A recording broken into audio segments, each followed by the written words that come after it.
Okay, so I've got a tough question for you. And this is usually something the Democrats are always crying about when it comes to race and sex and this right here. But are you concerned that people may say, look and say that the agriculture job is a man's job? And how would you overcome people who might have those pre notions?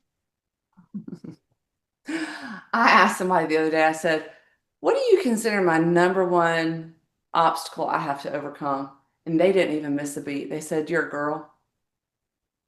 I was like, okay, all right, you think that's my number one obstacle in life? I'm a girl. So, how do I overcome that? Can't change that. I'm going to remain a girl. Good news is I'm staying female. Thank you for Uh, This that. isn't the Biden administration. we're not going to go radical here. So the good news is I'm just going to have to go with what I was raised. I was raised by Grandma Lily, my Gigi, my third daughter Charlie Ann's named after Joanne, and my first daughter's named after Lily, and then my mama. I mean, look, I saw those ladies go through tons of hardship, and their ingenuity is what saved the farms. My grandma Lily, so she had six boys, two girls, and the farm saw horrible, horrible times, but they were growing great stuff out of the farm. And she said, but you can't connect to the customers. She opened our first ever city garden center, and it's what saved the company. Gigi, Big Papa was out on the farm, did amazing sweet potatoes. She opened a gas station in Alberta and served soft cream and gas and other things to help keep the family afloat.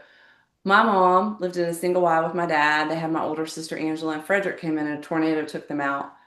And they struggled. The bank city wouldn't loan them money to rebuild a house, and they were trying to build a family. Someone so graciously stepped up to help our family get financing, but she had to grow a garden in the 5 acres around the house to sell in the front yard to make the mortgage.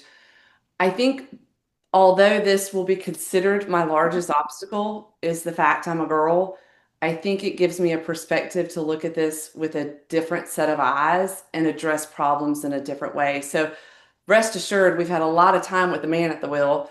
Let's just see what a girl's going to do at the wheel. But the good news is, and I will emphasize this, I don't want to make it about a gender issue. I've got some really great men in my life who are in my ear. My dad and my husband and my father-in-law, I have been blessed to be, they are my number one cheerleaders. When I turn around, I mean, that's key also. So don't want to harp on that. Let me just say this, you're not going to see me play victim on the fact I'm a girl.